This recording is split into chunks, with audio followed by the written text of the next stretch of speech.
Appendicular skeleton is your appendages. So it's going to be your shoulders, arms, hands, hips, legs, feet. So in the hip, what you need to know, the whole bone is called the pelvis. It has the sacrum and the coccyx is the tailbone. On the structures of the hip, you need to know the main three are the ilium, and it looks like a heart, so you can remember, I love my ilium. The ischium is what you sit on, so I sit on my ischium, and sticking out anteriorly is the pubis, the pubic bone. Ischium, ilium, pubis. Between the two pubis bones is the pubic symphysis, which is cartilage that connects the two pubic bones. Inside, right here, this is a foramen. A foramen is a hole in a bone that a blood vessel or nerve passes through. This is the obturator foramen. The socket that the femur fits into, the femur head fits into, is the acetabulum. And the crest, or rounded top of the ilium, is the iliac crest. Between the sacrum and the ilium is the sacroiliac joint. Sacroiliac joint. All right, so let's do the femur next.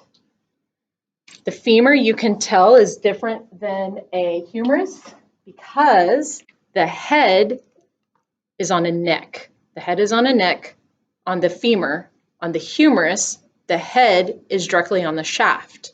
So let's go through the femur, the leg bone. This would be the head. And this part right here, see how it's rounded?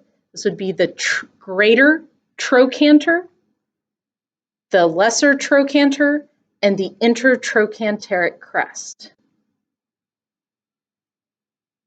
Those are the only structures on the femur you need to know. On the lower leg, you need to know the patella, the knee bone, attaches the ligaments for the patella attach right here.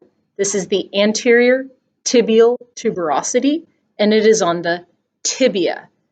The tibia is medial, the fibula is lateral.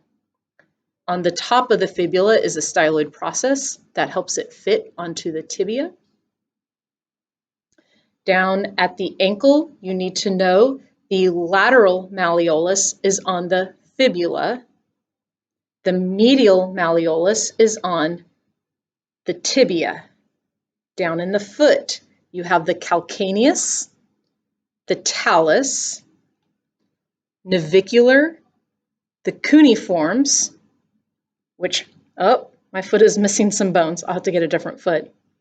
The cuneiforms, the cuboid, metatarsals, phalanges. So on the phalanges, it is distal, intermediate, and proximal. Distal, intermediate, proximal. And the way the phalanges are counted, the big toe is 1, which is missing. I'm missing the big toe. Then this would be 2, 3, 4, and 5. Let's see if I can grab a foot. Can you grab me a foot from over there? Thank you. All right. While we grab that, let's go through the shoulder. So the shoulder is made up of 2 bones. Anteriorly, it's made up of the clavicle. Posteriorly, it's made up of the scapula. What you need to know on the scapula is the glenoid cavity. That's the socket the humerus fits into. This is the spine, and this is the acromion. Acromion. It's the point of the shoulder that sticks out right here. And you can remember because acro sits on my acromion. Then going into the humerus. Where did my humerus go? So in the humerus, here we go. You have the head. Then you have the greater tubercle. See how it's larger and higher? Lesser tubercle. See how it's smaller and lower? The elbow. You have epicondyles at the elbow. The medial epicondyle is on the same side as your pinky. So this bone right here would be the ulna.